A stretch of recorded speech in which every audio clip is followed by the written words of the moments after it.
Here we had the passing of the ways, which is chapter 10. You already know who we are.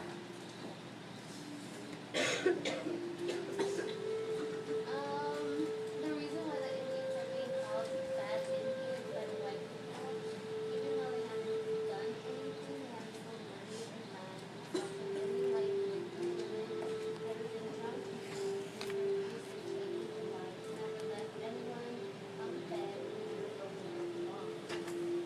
And the white men Dwayne. tell, or say what the Indians Dwayne, can you pass this to me?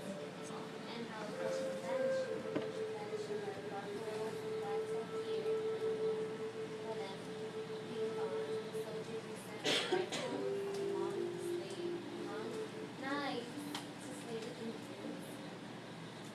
And the villages were destroyed, they were burned and no longer exist. And the new generation Yeah, can you guys go ahead and please use it? Thank you. Okay, the first picture is it represents that it goes along with the following quote: "The ground on which we stand is the sacred ground. It is the dust and blood of our ancestors. On these plains, the great white father in Washington sent his soldiers armed with long knives and rifles to slay the Indians." This is by Chief Planning Coops of the Code Tribe. And as you can see in the picture, you can see all the white men lined up for rifles, or they have their long knives and they're destroying the Indians, trying to take their land. This is what we did to them. Okay, I'm gonna explain this a little bit, but first I'm gonna read the quote. It says, "My little son grew up in a white man's school.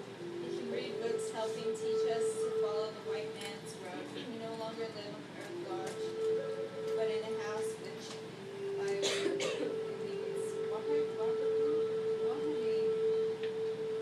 North Dakota." Basically, this is how the kids were dressed, and of course they're doing the kind of white man's teachings. This is where they live. They live in huts, and that's where their classrooms would be.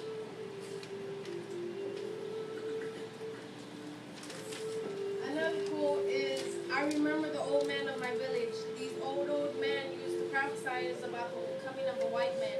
There will be time when you will mix with these people. They will get you to smoke at a young age, drink whenever you like, and you will sleep on soft beds and will not like to rise in the morning and grow lazy. You will speak louder, talk over your parents, grow disobedient, break up homes, murder, and steal." This is by James Patolman of the Como Pueblo.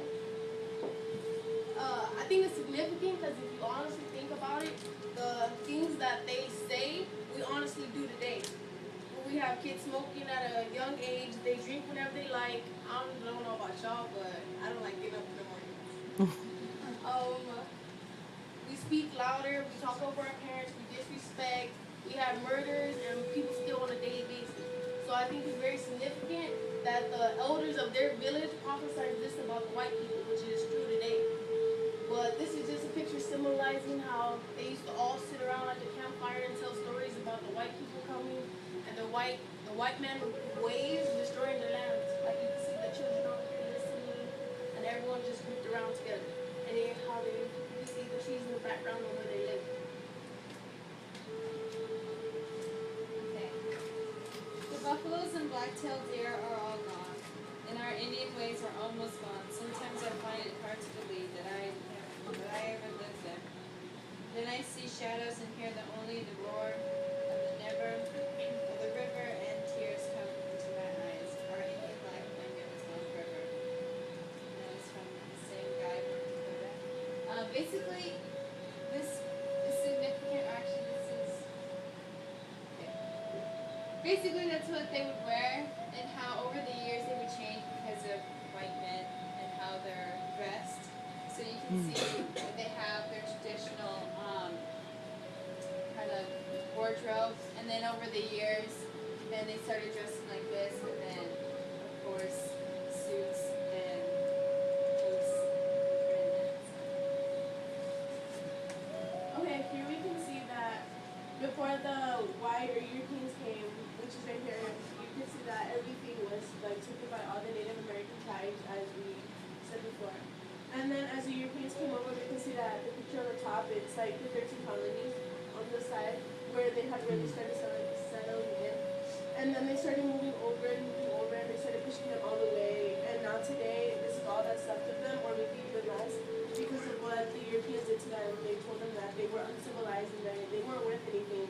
And that to be accepted, like here in society today, that you had to change your ways and like, yeah. Okay, now where they are, because the United States, as you can see in the other picture, they felt bad of what they did to them politically. So they made reserves for them with acres where they could live like they did before. And there's 21 state reserves here in the United States, and they're in Los Angeles, Long Beach, here in California.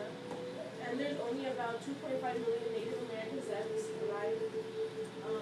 They worry that eventually everything will disappear, like they'll just be extinct, like nothing will be left of them, like the way they were dressed, their culture, the way, like everything that they ever believed in, like it's gonna be gone. Like think about it, how would you feel if, say, your family tradition just like left, like Christmas, we never celebrated Christmas, it's something like that, like their culture is just vanishing away.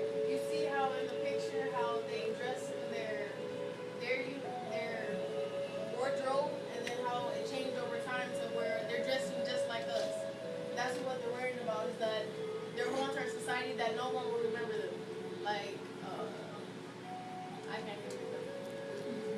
And then you can also see that there's high rate of suicide. Like you know that a lot of people can, like they have like a lot of here in the United States we have high rate of suicide, and a lot of them are because of them. Because back then how they had mistreated them until today now, like they said in Mexico, down in Mexico, how they mistreat them so bad that they're either on the street, they have nowhere to live, and they took a lot of drugs and drink because of all the stress they had, and they're paid way lower than all of us because of their stuff. And you can see the unemployment on the reservations are 50%. So basically no one can get a job and feed their families. So that's even stressing the morale where they don't want to live life anymore. So it's not even really worth it.